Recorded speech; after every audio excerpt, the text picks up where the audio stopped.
show. It's everything we did at San Diego Comic-Con 2014 edition.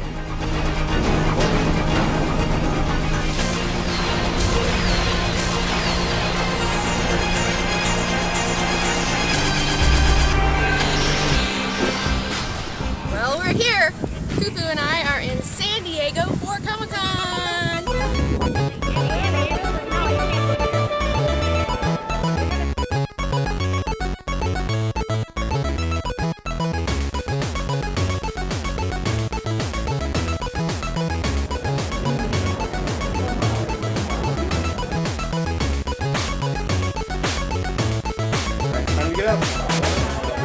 So we had a crazy time this year at San Diego Comic-Con.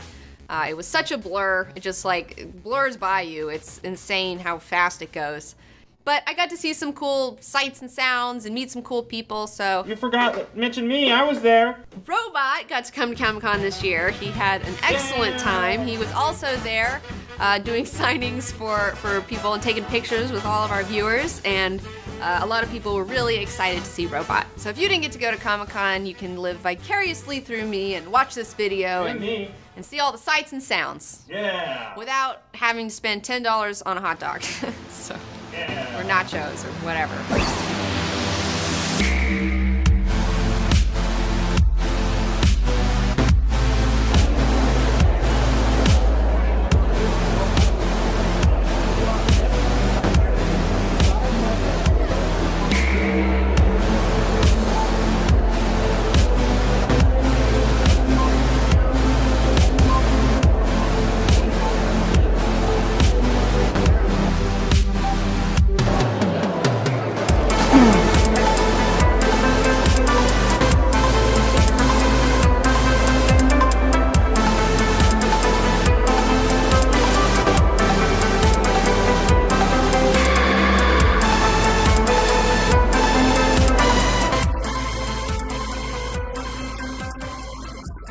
And of course, one of the things that you always do at a comic book convention is check out all the cosplays going on.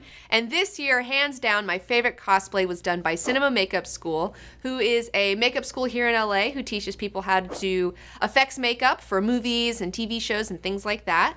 And they decided to do an Apocalypse cosplay, and it just looked so great because, as you know, the X-Men franchise always takes the most liberties with the costuming and how the characters look. I'm not the only one who's noticed that. So did Lee, who works over at the Cinema Makeup School, and he decided that he wanted to bring to life what he thought Apocalypse should look like in the movies, which is essentially what he looks like in the comic books, and they did that, and it looked great. And not only that, Apocalypse announced that I was his new Horseman of Death. Ladies and gentlemen, my new Horseman of Death! It's me! It's me! I'm so excited! How long does this take?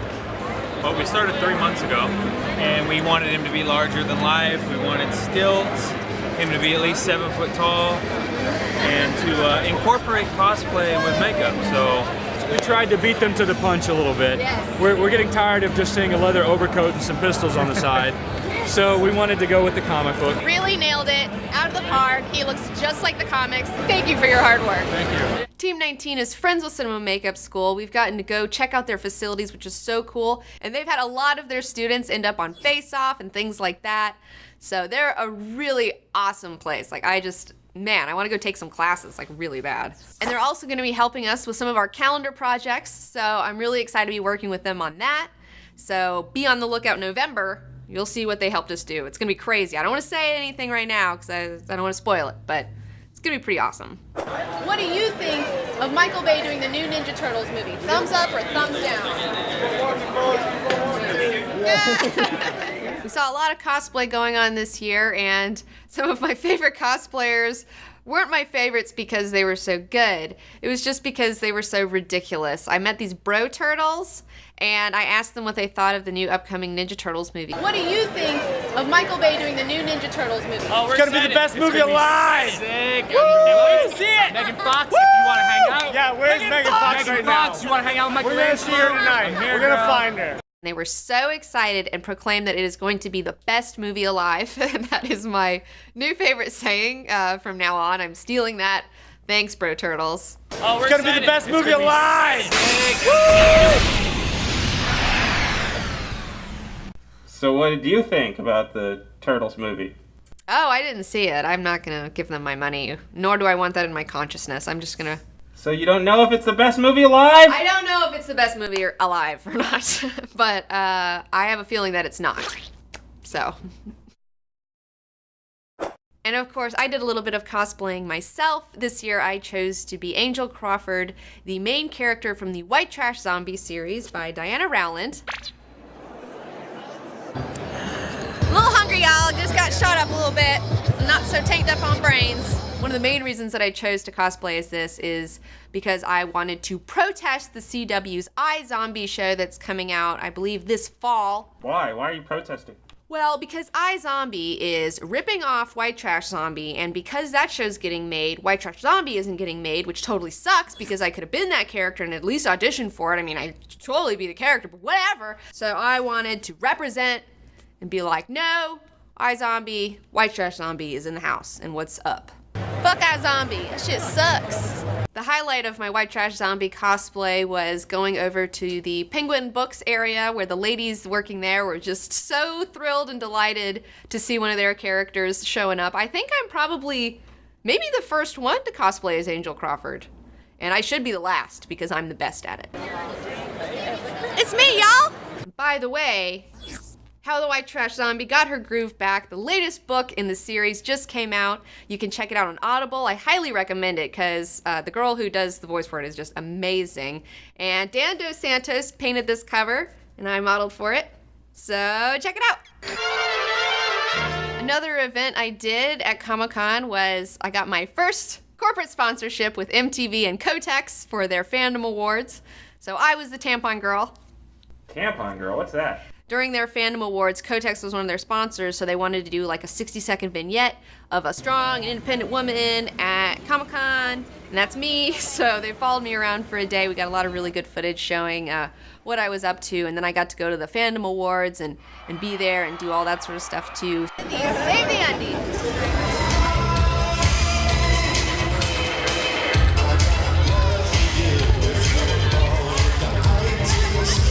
Tampons! The yin to Sherlock's yang, and even though you know they're straight, you just want to see them get together. T-shirt change. Well, another one of the big things that we did at San Diego was we did signings and sketches for viewers at the Danger Factory booth.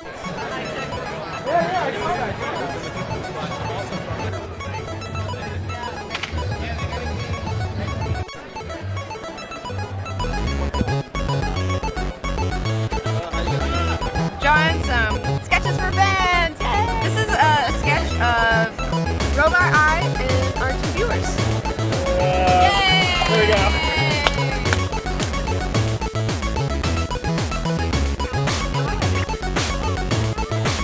go. We met a whole ton of people from all over the world. It was really amazing. And I would have to say that my cutest fan is Clark. He came and gave me this drawing that he did. I'm so excited. I can't wait to get this framed. I got a big framing order I got to put in pretty soon. So this is one of the many things that's going up on my wall. I love this. Hey, I'm on there. Yeah, he even got you, Robot. So Pretty good. thanks again, Clark. You're just such a little doll. And speaking of having things to frame, I have to give a huge, oh my gosh, you're awesome, super high fives to Ken Freeman, one of our viewers who commissioned Nick Bradshaw, one of my favorite artists, to do a drawing of me and Kid Omega and Robot. Oh my gosh, this is so, like, I can't wait to scan this and do a coloring of it on Photoshop and then get it framed and then also put it up. Maybe in my kitchen, I don't know, I've been thinking about it. Other shirts back. Another thing I did was to do a live show of Sort This on stage at Comic-Con at Nerd HQ. I was on stage with Dodger, Jesse Cox, and Negative Neil, and we all got to go through these comic book movies, like a list of comic book movies, and then sort them from 1 to 10, you know, based on like what we thought was the best and what was the worst. And then we also did that with character transformations for comic book movies. And you can check it out. There's a link in the description. It's like 2 hours long. So big thanks to Maker and Polaris for having me on. It was such a blast. One of my absolute favorite things that I did at Comic-Con this year was attend my very first Eisner Awards. Eisner Awards, what's that? The Eisner Awards are like the Oscars for comic books, so that's pretty self-explanatory, and it was great to see some of my favorite comics winning awards. For example, you had Saga win for Best Continuing Series, you had Sex Criminals for Best New Series, totally, like, of course, and then you also have The Wake winning for Best Limited Series. Oh, so you mean all these comic books you've been talking about all this time, they're not bullshit, huh? Yeah, the comic books that I recommend are actually winning awards, so maybe you can start to trust me a little bit more now. I don't know. I think I'll stick to Bloodstrike. Alright, well, Did Bloodstrike win any awards this year? Bloodstrike did not win any awards. It was a huge letdown. Everyone was really upset about it. That's all anyone could talk about afterwards at the party. Yeah, you know these award shows are all just big conspiracy. Yeah, they sure are. But it was a lot of fun. There was a party afterwards where I got to rub elbows with the comic elite. I got to talk to Brian K. Vaughan and tell him how much I was enjoying Saga, and he was like super nice dude, like had the best conversation with him. And I also got to high five Matt Fraction. He won like a shit ton of awards that night. It was super crazy. And yeah, Amy Dallin was there, so we got to hang out too. So it was happening. It was happening. That must have been the night I was out partying. Wild party dog. That's me. Party dog, #1 party dog. Robot was partying it up. Here's some clips from me partying at Comic-Con. Get back, motherfucker, you don't know me like that. Get back, motherfucker, you don't know me like that. Geek, geek, I ain't playing around, make one false move. Well, of course, there were a lot of Game of Thrones events going on that we got to participate in. One of them being the Game of Thrones beer tapping for their newest beer, Valor Morghulis. Cheers, everybody! Valor Morghulis! And Oberon Martell was there to pour the very first glass, so I got to see my sweet Dornish muffin in person, and that was awesome. And then... There was also the Game of Thrones climb the wall Oculus Rift thing going on. And if you don't know, the Oculus Rift is essentially virtual reality that they've been talking about since like the 80s, where you have the goggles and then you can see 360 degrees around you, and you're in a cage and you're going up the wall, like you're in that little elevator, you know, and you get to see over the Castle Black, and then you get to the top and you get to look over the wall and see the frozen north, and then an arrow comes out of nowhere. I guess a giant maybe, you know, he did that shit, and then it goes boom, and then you fall off the wall and you're like, ah! And not only that, they had a lot of costumes actually from the show, and these weren't like costumes these are ones worn by the actors that you got to see. The real costumes. No way. And they looked beautiful. And not only that, I was surprised to see that they had a tattoo set up where you could get free Game of Thrones tattoos. I'm not kidding. Like, and they were tattooing people all weekend. Did you go to any happening concerts while you were there? I did indeed go to a happening concert. I saw Ninja Sex Party live on stage. They did a great job. They had like an amazing turnout, like really good crowd. Who's Ninja Sex Party? Who's that? Ninja Sex Party, they do funny music videos, comedy music videos, and I was in their video Dragon Slayer. There's a link in the description if you haven't already seen that, but they are friends of mine, Ninja Brian and Danny Sexbang. Close personal friends, just name dropping here. But yeah, they had a really great turnout, and it was so much fun to see them doing it live. Since I'm working, I don't get to walk the floor as much as I'd like to, but every year I always make it a point to go to the Sideshow Collectibles booth.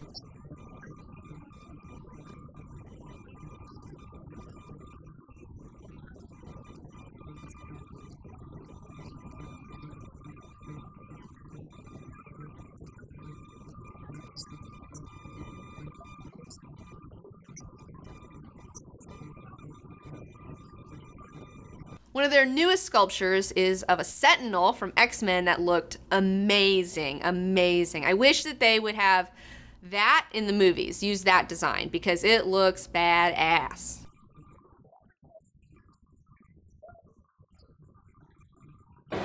Don't forget the cat. I don't care what anyone says, that Snake Plissken is worth every penny. So we hear The Rock is supposed to be a superhero in the DC Cinematic Universe, but he hasn't said who he is yet. And I've got my fingers crossed for Lobo. I would love to see The Rock as Lobo, even though they're totally not going to do that because he's such an underrated, weird character. Lobo is not a cat guy, all right? Jeez. Whoa.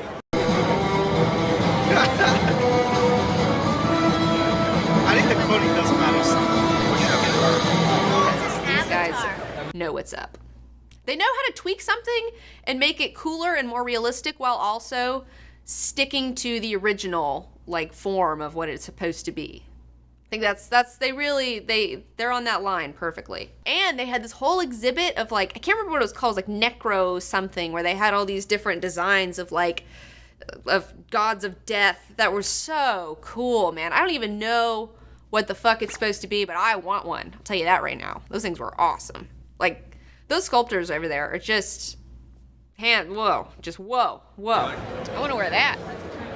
Did you go to any cool booths? Did you buy any merchandise? Well, the last day, the last hour, I had time to finally go pick up a couple of things. And one of the things I picked up was Wally Wood's Strange Worlds of Science Fiction. What's that? Reprints of 50s science fiction comics drawn by Wally Wood. Who's that? He is an artist who was very influential in science fiction comic books. So he's pretty awesome. You got your Martians, your flying saucers, your bubbleheads. You got all of it going on. Sci-fi robots? Robots, aliens, all of it. I also picked up Soft Flesh and Orgies of Death, which is reprints of short stories and illustrations from men's adventure magazines. Oh my gosh. Yeah, these are very unpolitically correct. And honestly, I've been really into the 60s and 50s lately. I've been watching a lot of Mad Men. And watching that show has really got me interested in reading the comic books from that era and just seeing like what people thought back then and like what was their entertainment, you know, because that just says so much about a culture. And it's really, this stuff would never fly today. And that's another reason why I love this sort of stuff, because it is so bad. You have Yankee Man on Bad Girl Island here. You got Soft Flesh for Satan's Bubbling Cauldron. Oh. Yeah, it's got a lot of stuff like Chained Nudes for the Devil's Seat in Hell. What? Yeah, there's... Why didn't you tell me about this? No, this is mature These are the comics reading. for me. This is mature reading. Okay, these aren't comics, they're short stories. I feel like San Diego Comic-Con is so big now, though, that it's kind of starting to collapse under its own weight.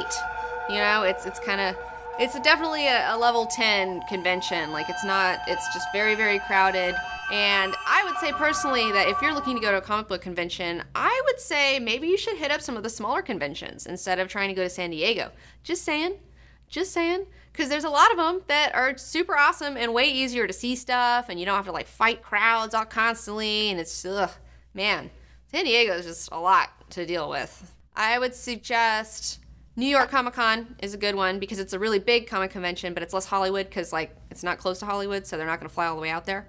Then you also have WonderCon in Anaheim. I've enjoyed that one a lot. That one's like a really nice sized convention, and you have all the big publishers there too.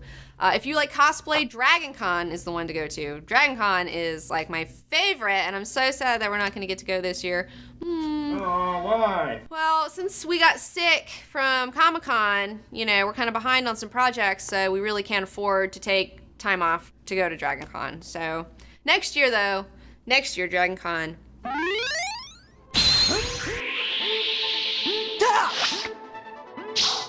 So that's it for today. Thanks for watching. Be sure to like this video and subscribe to my channel. And also, if you don't check like YouTube every day to see when there's updates and things like that, you should definitely follow me on Facebook, because I'm always posting when we do a video and all that sort of stuff, because you're probably on Facebook more than you're on YouTube, if I had to guess. I mean, I have people on Instagram who are like yelling at me about not having a video out when it's already out. And it's like, come on, dude, like check my channel before you yell at me about stuff. But whatever. You can also follow me on Instagram and Twitter, where you can be one of the 27,000 people who get to hear my random thoughts during the day. So, yeah. There's also the website. Oh, yeah, there's also the website, if you want to go on there. Which aggregates everything that you're talking about. Which aggregates everything that I'm talking about. Thanks, Robot.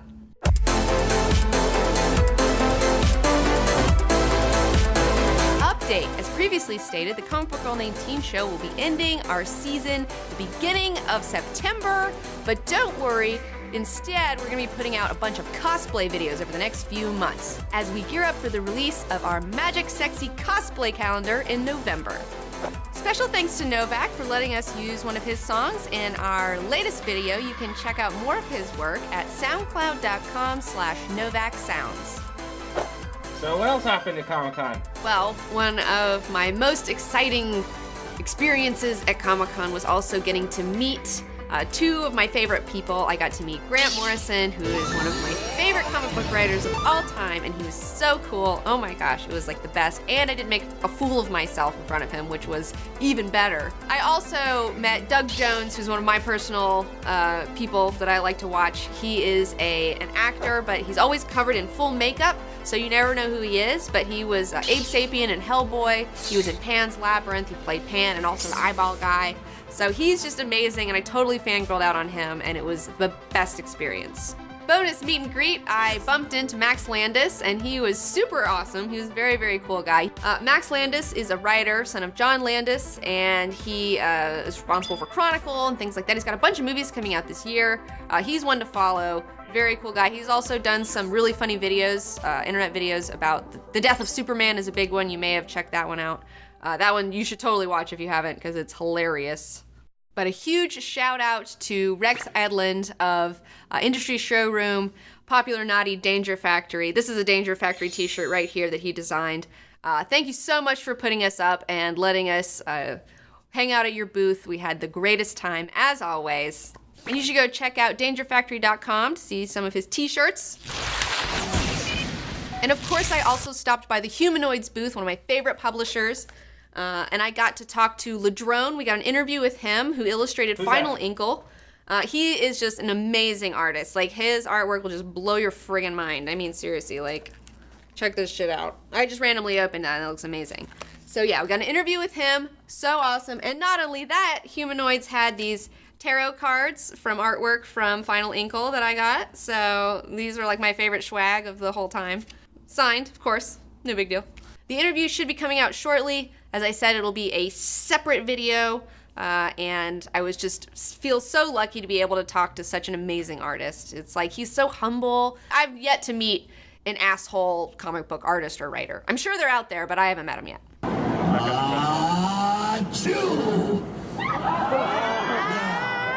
now officially man and wife.